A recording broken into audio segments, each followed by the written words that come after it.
375,000 babies were born exposed to drugs. 375,000 babies. Some of these babies were actually born addicted. Some premature, and some with organ, limb, and facial deformities. and some with brain damage. It's truly heartbreaking, especially when you look around and see how joyful childhood can be. And the parents of these babies, well, the fact is they come from all ethnic and economic backgrounds. Some are addicted to drugs like cocaine, crack, heroin, or alcohol. And some are weekend partiers. They drink beer, smoke pot, cigarettes, or use inhalants like spray paint.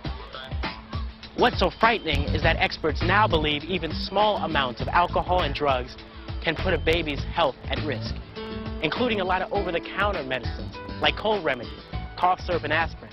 Considering how tiny and vulnerable an unborn baby's body is, it's no wonder there's no such thing as a safe amount.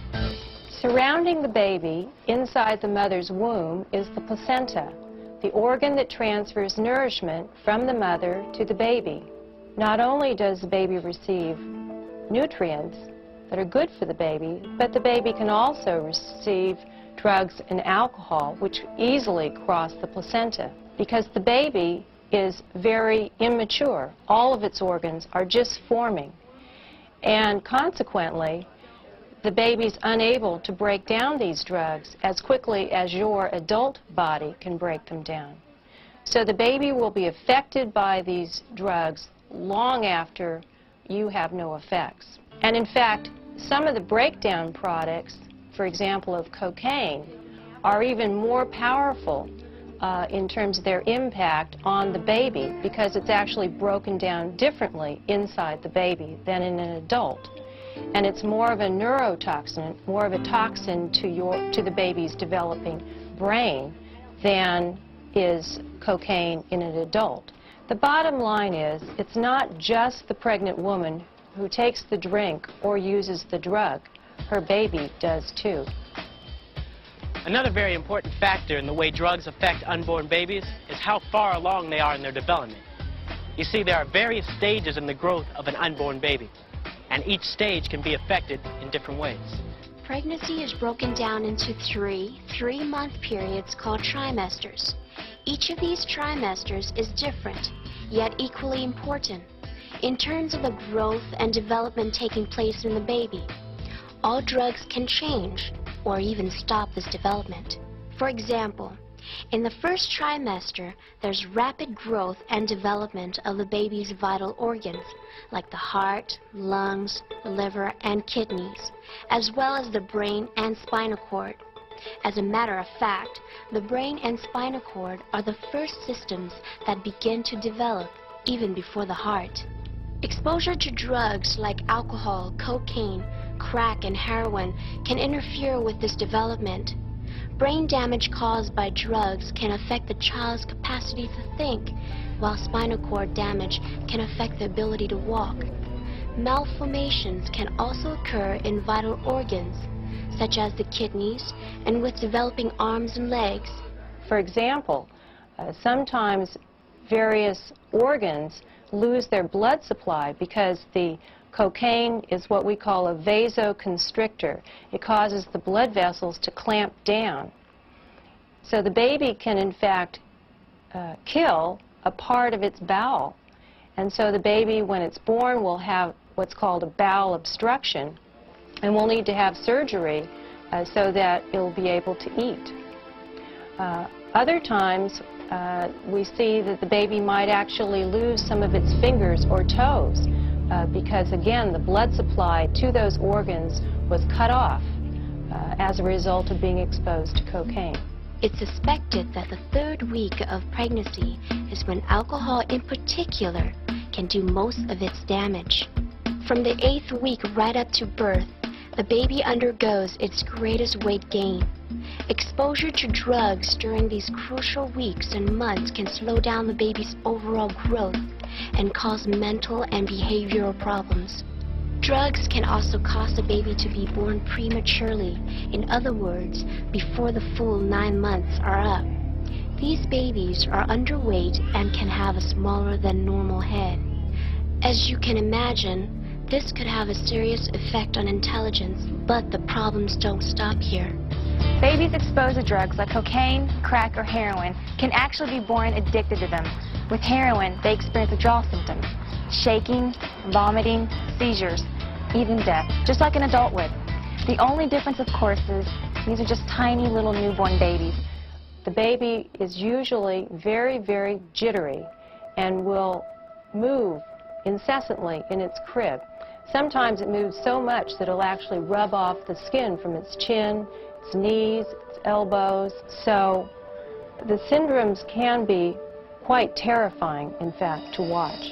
They can have problems eating, sleeping, and forming attachment to their mothers. They cry a lot at a high pitch, as if in pain, and it's very hard to comfort them. Later in childhood, these kids can have problems in school, including learning disabilities. The most apparent thing that you can see is wrong with your child is the behavior and their attitude. Yes. They have these violent tempers. Yeah. You know, they I don't know if it's from cocaine, alcohol, marijuana pills, whatever we used went into their bodies. You know, when my child was born, they told me that he was heroin addicted.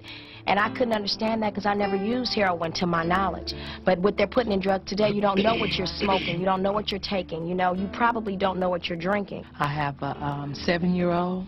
Her name is Kenya, and Kenya is deaf. Kenya was born 1 pound and 13 ounces.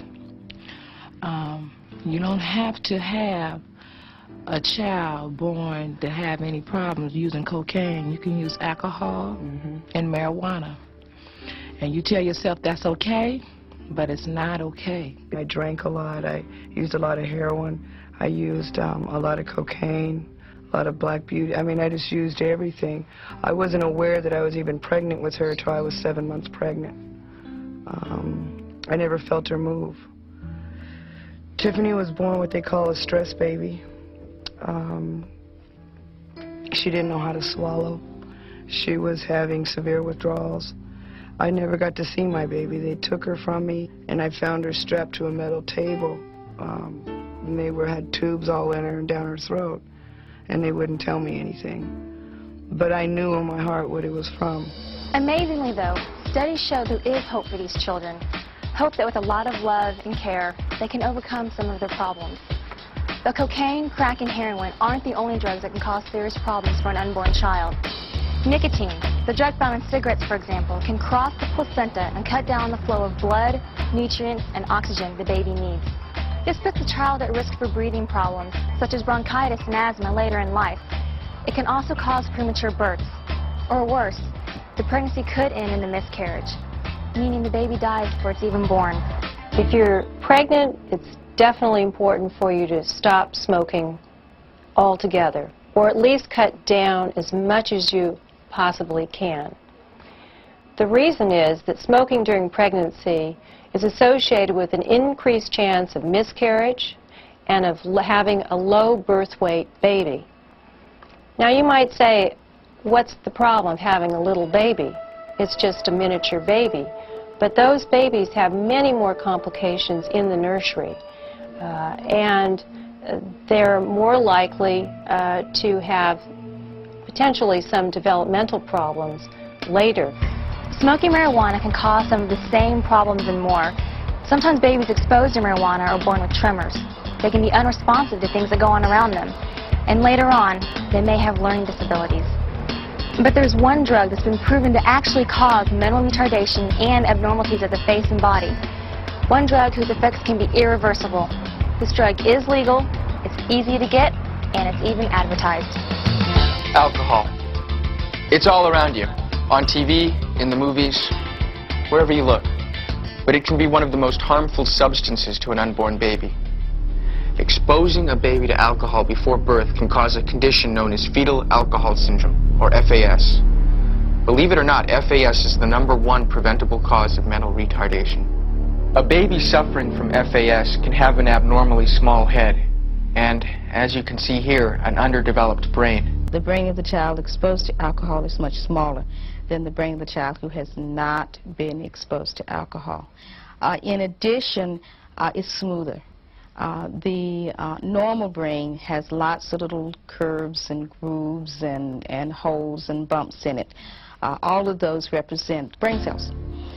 In the brain of a fetal alcohol syndrome child, what you see is a brain that is much smoother, with fewer of those bumps and fewer of those grooves, which is a reflection of the fact that alcohol actually kills cells. They can also have facial abnormalities like small eyes with drooping lids, a thin upper lip, and a short upturned nose. Sometimes these babies are born with heart and lung problems too. And as they grow older, the problems can get worse and may include behavioral and social difficulties. You know, you still might hear people say that drinking a little beer or wine while you're pregnant is okay, that it relaxes you, that it's only hard liquor you have to stay away from. But the truth is, a 12-ounce can of beer, a glass of wine, or a wine cooler all contain the same amount of alcohol as a mixed drink.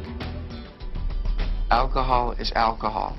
And when you're pregnant, there is no safe amount. Even infants or in this case fetuses and subsequent newborns who were exposed to only very, very small amounts of alcohol, maybe only 1 drink per day, have been shown to have some risk for having some neurologic and learning problems later on.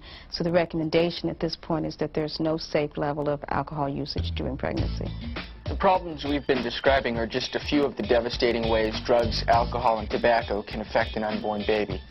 But there are 2 ways we haven't discussed yet, and they're the most terrible of all.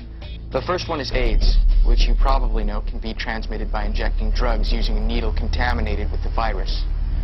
If a pregnant woman contracts AIDS in this way, or in any other way for that matter, her unborn baby can also get the disease.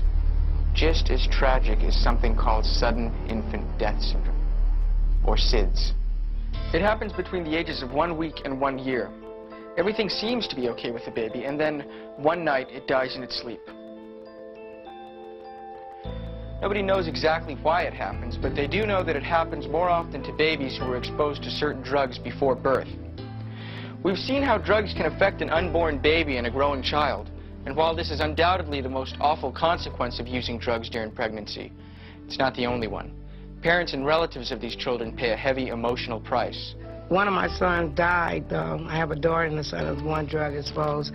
And to write today, they said it wasn't because of the drug, but some still deep down inside said if I hadn't been using, maybe he might have had a chance, you know. And it's still a lot of guilt I'm feeling right today behind it. Every year when his birthday comes up, I feel a lot of guilt, a lot of anger. I smoked cocaine for 8 of those months. I was pregnant with those twins. Didn't know that I was having twins, just thought I was having 1. I lost one of my children. I live with a guilt every day. That's the saddest part, is this guilt that you feel because I've done this to these children. My family still to this day has a hard time with Tiffany. They didn't know how to deal with her. She was too wild for them. And they never, to this day, my father still really doesn't acknowledge her. And it hurts her a lot. You know, and the guilt of watching this child and hoping that this child is still breathing and that it's going to move and that it's going to react normally and that it's not going to be handicapped. You know, it's an overwhelming fear. There's also the medical, educational, and social costs involved in caring for babies exposed to drugs, alcohol, and tobacco. That's a cost we all bear, and it runs into the billions every year.